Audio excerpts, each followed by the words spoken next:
Este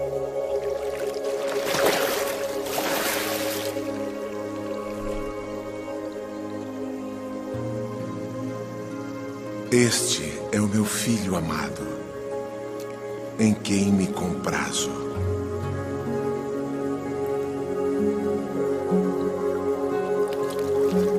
Essa mensagem foi pregada por Charles G. Finney, com o tema Revestimento do Poder do Alto. Nesta pregação, pretendo estudar as condições sob as quais podemos obter o revestimento de poder. Tomemos informações nas Escrituras. Não pretendo encher essa pregação de citações da Bíblia, mas simplesmente registrar fatos que logo serão reconhecidos por todos que leem a palavra de Deus. Se os leitores da Bíblia quiserem conhecer, no último capítulo de Mateus e de Lucas, a incumbência de Cristo que foi dada aos discípulos e ainda os 2 primeiros capítulos de Atos dos Apóstolos, estarão prontos para apreciar o que eu vou dizer a vocês nessa pregação. Primeiro, os discípulos já estavam convertidos a Cristo e tiveram confirmada a sua fé pela ressurreição de Jesus. Nesta altura, porém, devo esclarecer que a conversão a Cristo não deve ser confundida com a consagração para a grande obra da conversão do mundo. Na conversão, a pessoa trata direta e pessoalmente com Cristo. Abre mão dos seus preconceitos, seus antagonismos, justiça própria, incredulidade e egoísmo. Aceita Cristo, confia nele e a ele ama acima de tudo. Tudo isso os discípulos tinham feito, uns mais claramente, outros menos, lógico. Ainda não tinham recebido, porém, nenhuma incumbência precisa, nem tampouco qualquer revestimento especial de poder para desempenharem uma incumbência. Segundo, depois, porém, que Cristo dissipou o desnorteamento que lhe resultara da crucificação de Jesus e confirmou sua fé por meio de repetidos encontros com eles, deu-lhes a grande incumbência de ganhar almas, indo por todas as nações. Ademoestou-os, porém, a que guardassem a promessa e aguardassem em Jerusalém até que fossem revestidos de poder do alto. O que disse ele, haviam de receber dentro de poucos dias.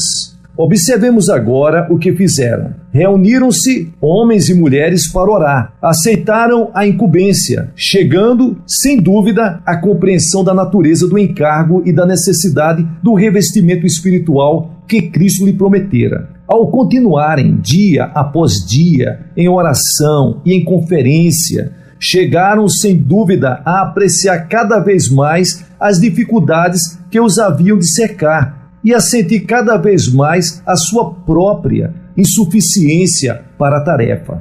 Se examinarmos as circunstâncias e os seus resultados, chegaremos para a conclusão de que eles, sem exceção, se consagraram e tudo quanto tinham para a conversão do mundo, como sendo esta a tarefa da vida deles. Deixaram totalmente a ideia de viverem para si mesmos e se dedicaram com todas as forças para a obra que lhes fora confiada. Essa consagração de si mesmos para a obra, essa autorrenúncia, esse morrer para tudo quanto o mundo lhes pudesse oferecer, forçosamente precedeu a busca inteligente do prometido revestimento de poder do alto. Continuaram, então, de comum acordo, em oração pelo prometido batismo do Espírito, que abrangia tudo quanto era essencial ao bom êxito. Vale ressaltar, eles tinham diante de si uma obra para realizar. Tinham uma promessa de poder para que a pudessem desempenhar. Foram ademoestados a esperar até que a promessa se cumprisse. Como esperaram? Não na indiferença,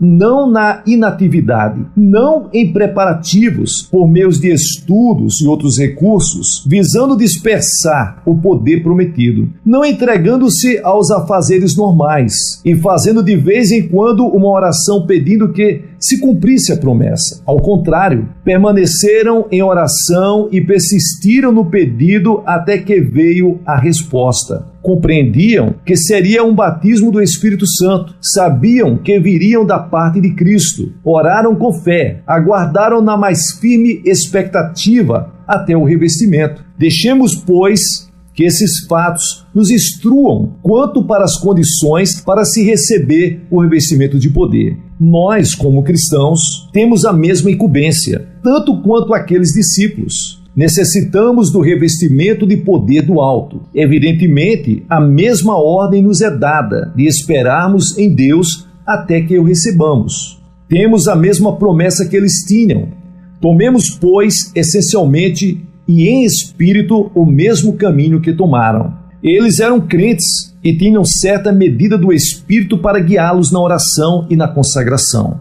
Nós também o temos. Todo crente possui uma certa medida do Espírito de Cristo, o suficiente do Santo Espírito para nos levar para a verdadeira consagração e nos inspirar com a fé que é essencial para a vitória na oração. Deixemos, pois, de entristecê-lo ou resistir-lhe. Aceitemos a incumbência, consagrando-nos integralmente com tudo quanto possuímos, a salvação de almas, como o nosso grande e único trabalho na vida. Coloquemo-nos sobre o altar com tudo que temos e somos, ali permanecendo e persistindo na oração até que recebamos o revestimento. Quero reafirmar que a conversão a Cristo não deve ser confundida com a aceitação dessa incumbência de salvar o mundo. Aquela é uma transação pessoal entre a alma e Cristo, tratando da própria salvação. Esta é a aceitação do serviço em que Cristo se propõe a nos ocupar. E Cristo não nos exige a confecção de tijolos sem nos fornecer a palha necessária. Se, de coração, aceitarmos o serviço, crermos na promessa e atendermos para a demonstração a que esperamos no Senhor, até que a nossa força seja renovada, havemos de receber o revestimento. É da mais absoluta importância que compreendamos que cada crente individualmente recebe de Cristo o encargo de conquistar o mundo. Todos nós temos sobre os ombros a grande responsabilidade de ganhar para Cristo o maior número possível de almas. É esse o grande privilégio e dever de todos os discípulos de Cristo. Há vários setores nesse trabalho, mas para todos eles podemos e devemos possuir poder, para que, quer preguemos ou oremos, escrevamos ou publiquemos, negociemos, viajemos, cuidemos de crianças ou administremos o governo do Estado, seja qual for a nossa ocupação, toda a nossa vida e influência sejam repletas desse poder. Cristo declara: quem crê em mim, como diz a Escritura, do seu interior fluirão rios de água viva. Quer dizer, que dele procederá uma influência cristã, tendo em si o fator do poder para levar a impressão da verdade de Cristo ao coração dos homens. A grande carência da igreja atualmente é, primeiro, a convicção profunda de que essa incumbência de ganhar almas, de ganhar o mundo, é dada a cada um dos discípulos de Cristo como a tarefa, a maior que existe a ser realizada na vida de cada um. É lamentável termos de dizer que a grande massa dos cristãos professos, segundo parece, nunca se impressionou com essa verdade. O trabalho de salvar almas deixam-no por conta dos ministros. A segunda grande carência é a convicção profunda da necessidade desse revestimento de poder sobre cada um individualmente. Muitos que professam a fé imaginam que isso é apenas para aqueles que são chamados para a carreira ministerial. Deixam de compreender que todos são chamados a pregar o Evangelho, que a vida inteira de cada cristão deve ser uma proclamação das boas novas. Falta, em terceiro lugar, uma fé sincera na promessa desse revestimento. Vasto número de crentes professos e até mesmo pastores parece duvidar de que a promessa seja realmente para toda a igreja. Se não pertence a todos, eles não sabem a quem pertence. Evidentemente,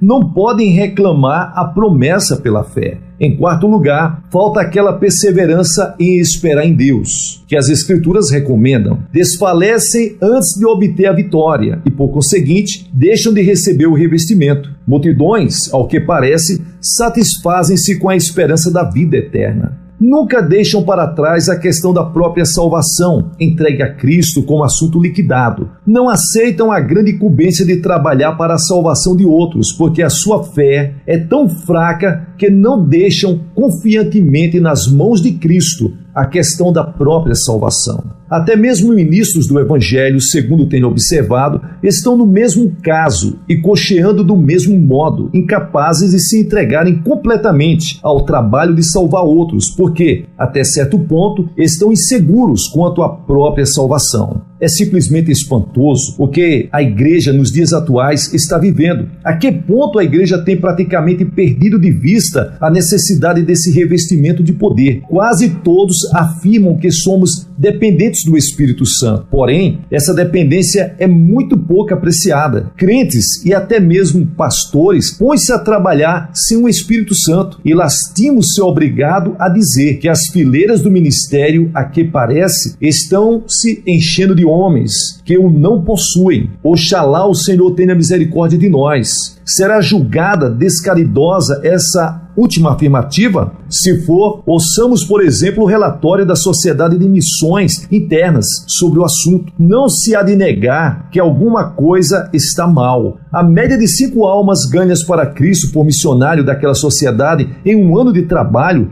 indica, inegavelmente, uma fraqueza alarmante no ministério. Será que todos, ou mesmo a maioria desses ministros foram revestidos do poder que Cristo prometeu? Se não foram, qual a razão? Se o foram, foi só isso que Cristo prometeu pela sua promessa? Em artigo anterior, afirmei que o recebimento desse poder é um fato instantâneo. Não quero com isso dizer que, em todos os casos, a pessoa que o recebeu ficou ciente da hora exata em que o poder começou a operar poderosamente em seu ser. Pode ter começado como o orvalho e aumentado até tornar-se uma chuva. Fiz referência ao relatório da Sociedade de Missões Internas, não que eu imagine que os irmãos que trabalham naquela sociedade sejam excepcionalmente fracos em fé e poder como obreiros de Deus. Pelo contrário, baseado no meu conhecimento pessoal de alguns deles, considero-os entre os mais consagrados e abnegados obreiros da causa de Deus. Esse fato ilustra a assustadora fraqueza que existe em todos os ramos da igreja, tanto o clero como os leigos. Então, não somos fracos, ou somos fracos? Criminosamente fracos? Talvez alguém pense que, falando dessa maneira, ofenderei o ministério e a igreja. Não posso crer que o registro de fato tão palpável seja considerado ofensa. A verdade é que alguma coisa está lamentavelmente deficiente na educação do ministério e da igreja. O ministério está fraco porque a igreja está fraca, e a igreja conserva-se fraca pela fraqueza do ministério. Oxalá houvesse a convicção da necessidade desse revestimento de poder e da fé na promessa de Cristo. Poder do alto é o que nós precisamos para realizar a obra de Deus.